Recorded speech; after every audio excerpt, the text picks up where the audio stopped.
Soluciones.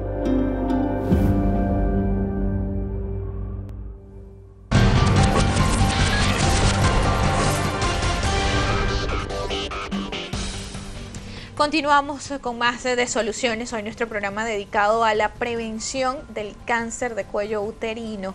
Es el segundo cáncer más común entre las mujeres y sobre todo en mujeres de estrato social más bajo. Le comentaba a los especialistas que justamente revisando un poco en cuanto a incidencias, en el interior del país estaría la mayor incidencia y también pues se registraba este estudio que en mujeres de estrato social más bajo. ¿Por qué pasa esto? Y vamos a seguir después conversando sobre el tema de la prevención, que tiene, doctor, algo pendiente por allí.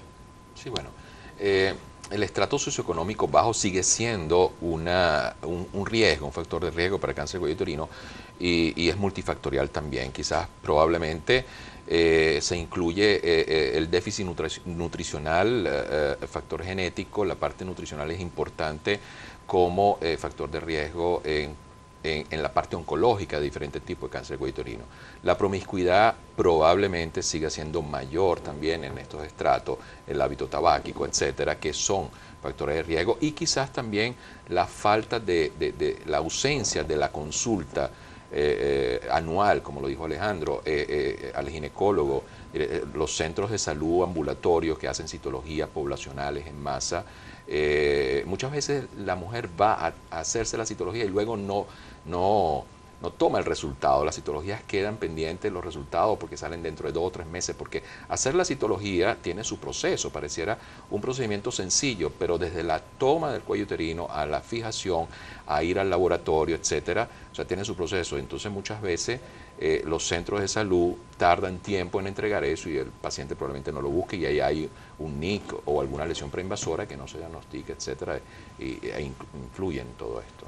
Hablábamos en la parte anterior sobre la prevención y justamente José Oviedo nos pregunta si existe en Venezuela la vacuna para el VPH, si es gratuita o habría que pagar algún costo. Y justamente hablábamos en el corte sobre lo importante de la vacuna. Sí. Y lo mal que estamos.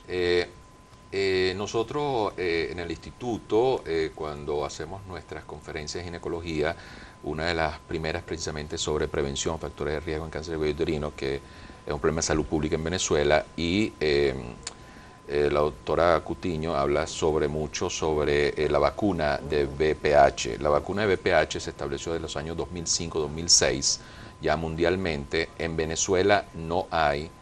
De hecho, el Ministerio del Poder Popular para la Salud no la incluye dentro del esquema de vacunación en Venezuela, por múltiples razones. Y la vacuna de VPH, la tetravalente, ha demostrado, después de 10 años, que el primer estudio que salió el año pasado, en que ha disminuido la incidencia hasta un 70% de casos nuevos de cáncer de cuello uterino. Lamentablemente, pues en Venezuela no se da públicamente decir la vacuna, hay que adquirirla por otras vías, pero la indicación es vacunar a los púberes, adolescentes. Empezamos primero con las niñas, pero ahorita también los varones, hasta edades que no hayan tenido su primera relación sexual para evitar precisamente el contagio del VPH, y se ha extendido por lo menos hasta los 18, 19 años el uso de esta vacuna. Las niñas después que tengan su menarquia y en los varones inclusive también hasta esa edad. Nos pregunta por acá Aníbal José Gómez, dice, ¿una mujer con miomas puede desarrollar cáncer? No tiene, o sea, hablando del tema de cuello uterino, los miomas no tienen nada que ver con el cáncer de cuello uterino. Son dos condiciones completamente distintas, dos enfermedades completamente distintas. Ahora, de hablar específicamente de que un mioma pudiera ser en su tejido algún tipo de cáncer, sí, pero estadísticamente es muy bajo. Pero es importante señalar que en la conversación de hoy los miomas no tienen nada que ver con el cáncer de cuello uterino. Nos pregunta José Oviedo, dice, ¿cómo detectar en el hombre el VPH y la solución? Debe ir al urólogo. De hecho, toda mujer que se le diagnostica en una citología VPH, su pareja debe hacer una consulta al urólogo. Así como se hace colposcopia en la mujer, se hace penoscopia. Y allí se detecta por este estudio de aumento microscópico, digamos, en el pene, en el glande, y en el surco balano-prepucial, si hay lesiones por BPH, y tiene su tratamiento también, inclusive por la parte urológica, pero debe consultar. ¿En qué momento es recomendable, cuando se detecta un cáncer de cuello uterino, una intervención quirúrgica? Bien, para esto hay que, si tenemos el diagnóstico de cáncer de cuello uterino invasor, ya hay que hacer la estadificación. Hay una clasificación de la FIGO, que es tradicional en cuello uterino, que establece los grados, el grado 1, 2, 3 y 4, y subclasificaciones A o B, y es una clasificación clínica. Si el tumor está confinado al cuello uterino y lo subclasificamos menor de 4 centímetros, mayor de 4 centímetros, digamos que las indicaciones quirúrgicas son muy pocas, solamente en el estadio temprano de la enfermedad, hasta el estadio 1, B1, donde la lesión es menor de 4 centímetros, y por supuesto el estadio 1A, 1A1, si tiene infiltración mayor o menor de 5 milímetros. ¿Por qué? Porque el cáncer de cuello uterino se cura con radioterapia y quimioterapia, por encima de la lesión de 4 centímetros. Ya cuando invade la vagina o los parametrios, o llega a la pared pélvica, que son los estadios más avanzados, el 2B o el 3 o el 3B, que llega hasta la pared pélvica, el tratamiento es quimio-radioterapia. Los resultados, inclusive, si por ejemplo alguna paciente que tiene una lesión pequeña de 2 centímetros del cuello uterino, porque es obesa y no se le puede hacer una histerectomía radical adecuada, porque hay que quitar los ganglios, o tiene comorbilidad y puede esto traer complicaciones postoperatorias, a esa paciente le puede dar quimio-radioterapia, y los resultados en las curvas de supervivencia a largo plazo, inclusive a 10 años, que son por encima del 90%, son iguales, cirugía con quimio-radioterapia. Nosotros en cirugía oncológica preferimos operar los pacientes con edad temprana y que tengan la condición de que sea una paciente delgada, de que sea una paciente que no tenga comorbilidad cardiovascular, y hacer una histerectomía radical, hasta, como te digo, lesiones pequeñas confinadas solamente al cuello uterino. Después de someter a una mujer en una histerectomía, ¿cuáles son ese seguimiento que hay que hacerle en el área ginecológica, doctor Pasos? Bueno, una vez que al paciente se le practica la cirugía, siempre existe la posibilidad de que quede algún remanente de lesión a nivel de la zona quirúrgica, de tal manera que el paciente entra dentro de un esquema de seguimiento y control, por supuesto mucho más exhaustivo, viendo y haciéndole controles clínicos. Básicamente es un plan de trabajo que se le ofrece al paciente dependiendo de en qué fase se le diagnosticó la enfermedad, cuál fue el tratamiento quirúrgico que se le ofreció y cuáles son los factores de riesgo. Yo quería, y me atrevo a agregar un comentario anterior que podría servir para responder tu pregunta, y es, por ejemplo, el estado inmunológico. Los pacientes también con estados inmunológicos comprometidos tienen un riesgo muy alto también de desarrollar la enfermedad. Incluso pacientes con diagnósticos de HIV positivo y se les diagnostica un cáncer de cuello uterino, ese paciente automáticamente es clasificado dentro de su enfermedad como SIDA, toda una condición de inmunodeficiencia. Y eso es relevante porque el organismo no está en la capacidad de responder adecuadamente a la enfermedad. Esto lo comento porque si estás frente a un paciente que tiene algún tipo de inmunosupresión, ese paciente tú tienes que hacerle un seguimiento distinto al que no lo tiene. Entonces, todo este plan de trabajo y de seguimiento depende del paciente. Doctor, un paciente, luego de habérsele detectado a lo mejor una primera lesión de cáncer de cuello uterino, y hacerse un tratamiento de quimioterapias, radioterapias, ¿puede volver a aparecer una nueva lesión? Sí. De hecho, ¿por qué? El seguimiento es importante.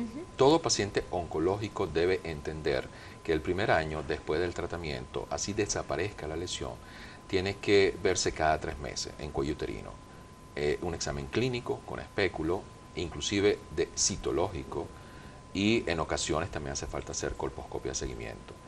Y sí puede haber recurrencia. De hecho, dependiendo del estadio, si el estadio es temprano, el porcentaje de recurrencia no supera el 5 o 8%. Si el estadio es avanzado, por ejemplo, un 3B, que generalmente se presenta, o un 2B, donde la lesión llega al tercio superior de la vagina o el parametrio hasta la pared pélvica, esos pacientes pueden responder. Hay dos maneras de ver esto. Uno es persistencia de enfermedad. Después que le damos quimio y radioterapia, vemos el cuello uterino que todavía hay lesión. Esos pacientes hay que seguir o con algún esquema de quimioterapia un poco más prolongado, porque la radioterapia tiene una dosis máxima de tolerancia, o sea, hasta 6.000 centigrados, con la braquiterapia, que son los dispositivos intravaginales que se hacen de alta tasa de dosis.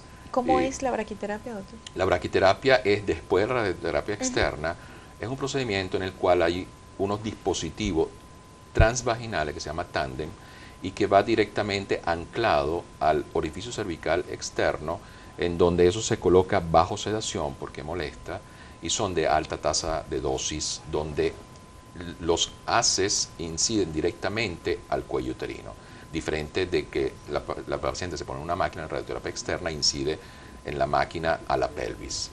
Entonces sí puede haber recurrencia. El estadio 3B, por ejemplo, el 2B, hasta un 10% de los pacientes en los seguimientos después de 18 meses o 2 años puede volver a tener recurrencia, que hay dos maneras de recurrir la enfermedad: en el sitio del cuello uterino, que es local, o en la pelvis, en los ganglios de la pelvis que pueden estar afectados con una masa, que son los pacientes que se le puede aumentar de volumen el miembro porque comprimen las venas que van hacia el miembro inferior, la vena ilíaca, la vena femoral, etcétera, y eso puede haber una recaída regional en los ganglios de la pelvis. Cuando se hace una citología, ¿puede ocurrir que en un examen de este tipo no aparezca un resultado como el cáncer de cuello uterino? Interesante pregunta. Sí, puede ocurrir. ¿Por qué? Porque los estudios demuestran que la citología tiene... Nosotros en los estudios utilizamos unos términos que se llaman sensibilidad y especificidad. Esto quiere decir de que cada prueba puede tener un porcentaje de falsos negativos, ¿ok? Y en el caso de la citología, esto puede ser hasta de un 30-40%. Esto quiere decir que si una citología está negativa, no necesariamente quiere decir que realmente no haya enfermedad. Y por eso nuestra insistencia en que el paciente venga al año siguiente a hacerse su nueva citología. Por el contrario, si una citología concluye que hay enfermedad, entonces sí hay una enfermedad, por los números que maneja. Pero esa pregunta que estás haciendo es fundamental y es lo que nos lleva también a utilizar otras herramientas diagnósticas para estar seguros de que realmente no hay enfermedad. Pero ¿guarda relación el nivel o la etapa en la que se encuentra, el estadio en el que se encuentra ese cáncer con el resultado que vaya a obtener en la citología? En la medida de que la enfermedad esté más avanzada, las probabilidades de que eso ocurra son menores. Pero habitualmente las lesiones están ubicadas en un lugar del cuello uterino donde no debería pasar. Pero, a ver, en toda la cadena del estudio, la técnica del operador, cómo se fijó la muestra, etcétera, etcétera, etcétera, pudiera interferir en los resultados.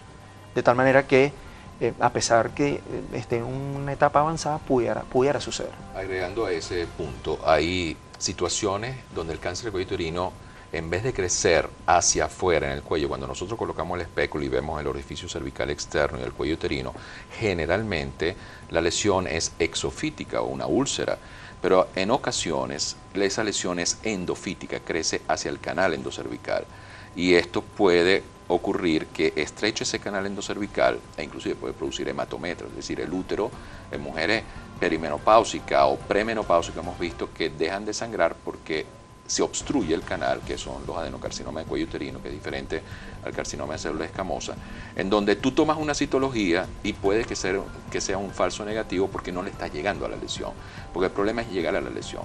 Y evidentemente cuando tú colocas una espécula y ves una lesión invasora, que la citología, más que la citología, es la biopsia la que te va a dar el diagnóstico. Y con respecto a la citología, que es importante en el seguimiento, los pacientes que reciben quimio y radioterapia, la radioterapia hay que esperar de 3 a 6 meses para hacer una citología de control, porque la radioterapia produce efectos actínicos que te puede dar falsos positivos, falsos negativos, o sea, interpretaciones diagnósticas alteradas Entonces hay que esperar que ese efecto de la radioterapia mejore para tomar una citología de control. Es decir, 3 meses luego de haber terminado un tratamiento de radioterapia o braquiterapia, podría salir... Y van juntos, radioterapia externa va siempre junto a braquiterapia. ¿Podría salir ese resultado ginecológico de la citología negativo, por ejemplo, en caso de que haya una lesión? Sí, y hay que esperar hasta 6 meses, y esperar el tiempo hasta 6 meses. Vamos a hacer otra pausa acá en Soluciones. En la próxima parte vamos a hablar sobre tratamiento, cómo estamos en Venezuela en cuanto a tratamiento para cáncer de cuello de útero.